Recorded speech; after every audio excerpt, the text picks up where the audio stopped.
Hello everyone! So, I finally reached level 40 in Fall Guys. So I wanted to make a video talking about my final thoughts. As you can see here, I reached level 40, and my final thoughts about the game is that it's very repetitive. That's it. It also kind of overtook my rarest achievement showcase on Steam with all those rare achievements and stuff.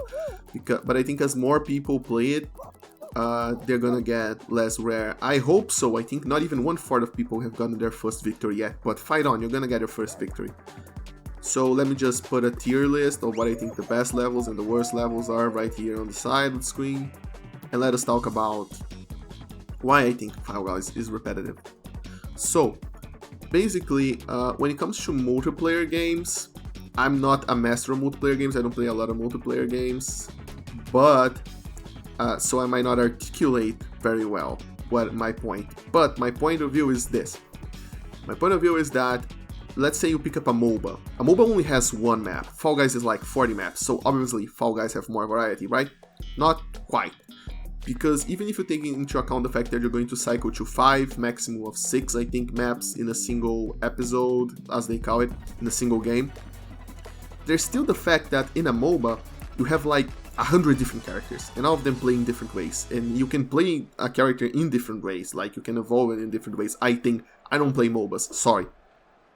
But the point is, within that one map, you can do a lot with the characters. Even games like Call of Duty have different loadouts, you have different classes, so that even if they have like, only 10 maps, there's a lot more you can do in 10 maps than you can do in Fall Guys. Because you see, in Fall Guys, each map is incredibly simple. Your controls are incredibly simple. You can jump, you can dive, you can grab. Those are the only things you can do. Everything else is aesthetics. You can't load out your Fall Guy so he can jump higher. You can't load out your Fall Guy so he can be heavier so people can throw him off as easy as they currently can. You can't do any of that. It's simple. And that's kind of the point of the game, and I agree that the point of the game is good, to keep it simple, to keep it different from other Battle Royale kind of games. No getting loot and gear and all that stuff so you don't die. No, let's keep it more simple. And that's great. But the problem is, with that simplicity comes repetition, because doing each individual map, there's only so many ways that you can interact within them, that you can work within them. And it's only a matter of time before you figure out that some maps have such a strong pathway through them, such a strong way to break the system and to almost guarantee you a victory, that there are certain strategies that you must do, that you have little space within them to maneuver. Eventually you're gonna find like shortcuts and stuff, and so the best maps in Fall Guys are the ones where you have to take into account where you start, how many people are with you, so you can take into account the risks of taking a shortcut, because other people might bump into you and keep you off that path. Those are the best levels. But a lot of levels, there are definitive strategies that you gotta follow the path, and then it's up to luck whether someone will bump into you, whether someone knows the same path as you and is going to try to stop you, or is going to be faster than you. But you basically do the same thing over and over and over and over and over again, optimizing your optimization of this optimal route. That's what I'm trying to say. There's a lot less wiggle room within a level in Fall Guys. Of course, even with those optimizations, it's still a hard game. I only got like 27 victories. I think the best guy got like 60 victories. There's a long way ahead of me. It took me 44 hours of playing this to reach level 40. And I reached it kind of because of a trap, because I was like, I wanted the chicken costume. And the chicken costume was like level 28. And you gotta work hard to get to level 28, and when you reach that level, you're like, well, might as well go all the way to 40. And that is a trap, because the time gets exponentially longer. It's normal for you need to get more experience to level up and stuff.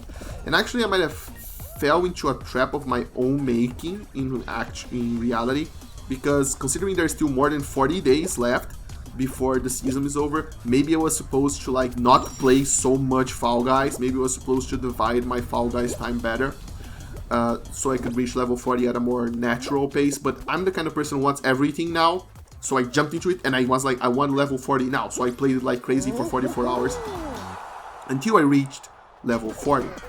So actually, this game might be less repetitive than I think, and I just played too much of it in a short while. Maybe I should have spaced out my Fall Guys session better. But I think in my particular experience, my experience is useful because a lot of people play multiplayer games religiously, They really want to get everything they can out of it. They get obsessed and they play for a long periods of time. So for those kind of people, this kind of review is going to be useful. It's not really a review, it's just my final thoughts, really, my final random thoughts. There is no script or anything. But yeah, repetitive. And that's why I think this game is going to live or die on how much content they're going to add to it.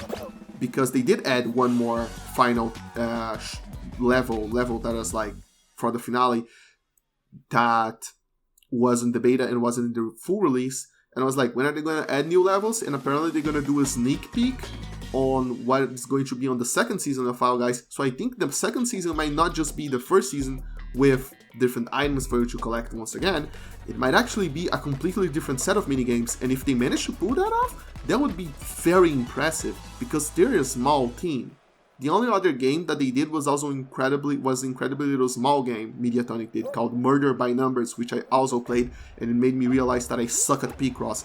But yeah, they're a very small developer, so if they can completely change the way seasons work, if they can completely change the level set for each season, that is going to keep the game alive for quite a long while, I think. But can they come up with other cool ideas for a game with a control scheme that is this simple? Can they come up with 30 ideas like every 15 days, every 2 months? Maybe they can. Maybe 2 months is not, but they have to think about it and develop it and develop the assets and put it to the test, even if they use assets. So yeah, I look forward to like seeing what happens once this season ends. But I'm done playing this game right now. I played way too much of it, okay? I played way too much of it. 44 hours non-stop, which is also why Ghost of Tsushima review isn't done yet, and all that kind of stuff. Yeah, I was playing Fall Guys. Sorry, guys. I was playing a lot of Fall Guys. So, I know what you're thinking right now. Did you make this video? Did you make this? This video is kind of lame. It's kind of not your usual style. So, did you make this video just so you can flex your level count and your victory count and your achievement count and how good you are at Fall Guys? Did you do that? Well,